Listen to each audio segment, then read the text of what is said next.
Gotcha. Things are about to get dicey. Grow, grow, grow! Yeah! Yeah! I see. She seems to be in the same condition as Ilman earlier. Yes, but luckily she hasn't been injured or jolted awake yet. Let's carefully move her somewhere safer. See you tomorrow, Professor Aisha. Huh? Why am I back here again? Dreaming? But what about Professor Aisha? Oh, I see. It was all just a dream. Well, that makes sense. After all, it hasn't changed a single bit. Huh? What's it? Nearly 20 years, and it still hasn't bloomed.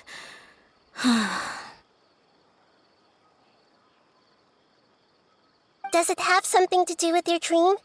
Please, tell us what you mean. Sorry. I'm still feeling a little groggy. Please give me a moment here. Alright, where to start? Right, this plant. So, Professor Aisha gave me this plant just before she left. She was a good friend of my parents, and my first real tutor. She was also an outstanding Amorta researcher. In addition to her extraordinary academic talents, she was also skilled in combat and would accept lots of work from the Adventurers Guild. Oh, so you mean she's left on an adventure? Yes. When I was about 10 years old, she told me that she must go look for the secrets of the Abyss, and that she would be gone for a long time. I grabbed hold of her and wouldn't let go. I didn't know what the Abyss was. I just knew that she was like family to me. She hugged me, and we cried for some time until I fell asleep. When I woke up, I was already back home. She still decided to leave, but had left behind a letter for me saying that I was the person she cared for most in this world. She claimed that investigating the Abyss could help more ordinary people protect the people and things they care about. She had obtained some important evidence during her past adventures. If she didn't set off right away, she might miss the perfect opportunity. Guess Ad Astra Abyssosque isn't just a slogan. She left a seed in the letter, telling me that if it sprouted and bloomed, then she'd come back no matter what sort of risky situation she was in. She said she looked forward to seeing me all grown up. But strangely, I've tried watering it, feeding it, everything I could think of. But I've never been able to get it to bloom. I even went to ask the Amorta researchers, and they couldn't explain it either. May I have a look at the plant? Of course. I was hoping the great Dendro Archon could help me solve this problem. Let me see.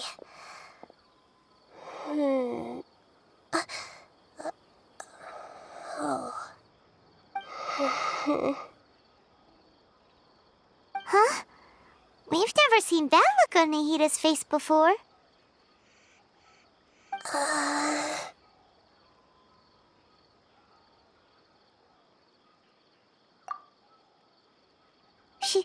She looks a little unwell. Hold on, we'll be right back.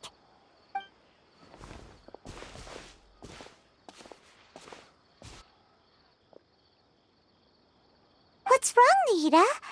You can't tell what's wrong with the plant either? No, I immediately understood what's happening with that plant. I'm just not sure if I should say it. This plant is not known to the academic world. It's a new species that our teacher managed to cultivate by some special means. Judging by its features, I can tell from the moment it sprouted it'll never be able to bloom. It can't be. It seems that this Professor Aisha she keeps mentioning might have foreseen the danger and was prepared to never return. From my experience observing people, she would undoubtedly regard this as a brutal revelation. When forced to confront such brutal truths, people may break down into tears, talk nonsense, or lose their tempers. I know she has to face the truth, but at the same time, I don't want to hurt her. Tell me, what should I do? Yeah, that's a tricky one. Seems like you've already got a good idea of the feelings she might experience. But wouldn't that mean I'm just pushing it all on you? What if she just gets angry at you instead? It's all right. There are all kinds of people, and the examples you observed are just the most extreme cases. Okay. Thank you. Let's go back and tell her.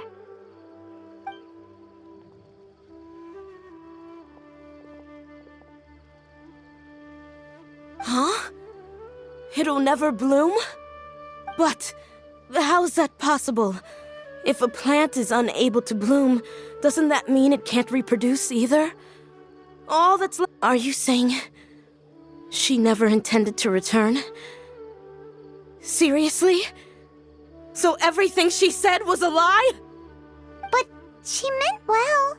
Since the separation was inevitable, she hoped that you would be able to come to grips with such a cruel parting a little later in life. Yeah, her love, care, and attention to you, all those warm moments were real. I guess she had hoped that you could understand and respect her choice after learning the truth. I see.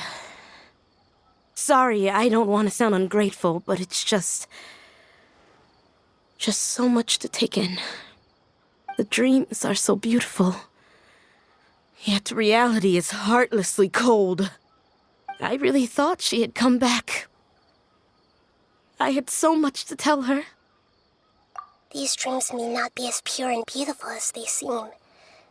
Some kind of power may be exploiting your feelings. Really? Yes, so with that in mind, until our investigation is completed, please return to the event and ignore any further temptations from your dreams. I see.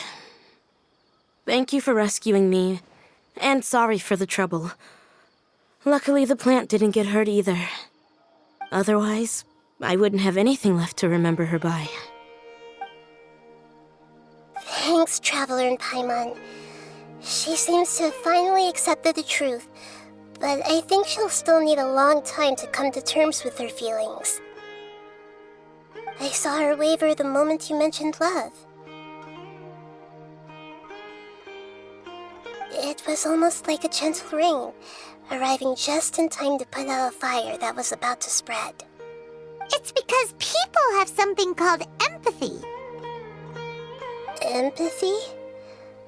I see. This is valuable knowledge indeed. By the way, you said there may be something that's trying to exploit their feelings. Any idea what that might be? Yes. What's common between Ilmon and Katya's cases is that they've both lost someone dear to them. And now, they get to meet the people they cherish in their dreams again, and the people feel more real than anything a regular dream could hope to create. Instead of interpreting it as a result of their longing, I have to consider a more antagonistic explanation. Someone is taking advantage of their longing. Yeah, they're just causing these people to dream. What are they after? This is exactly what we need to investigate. Anyway, let's pay another visit to a moment of dreams. I have a bad feeling about all this. I hope things haven't gotten any worse.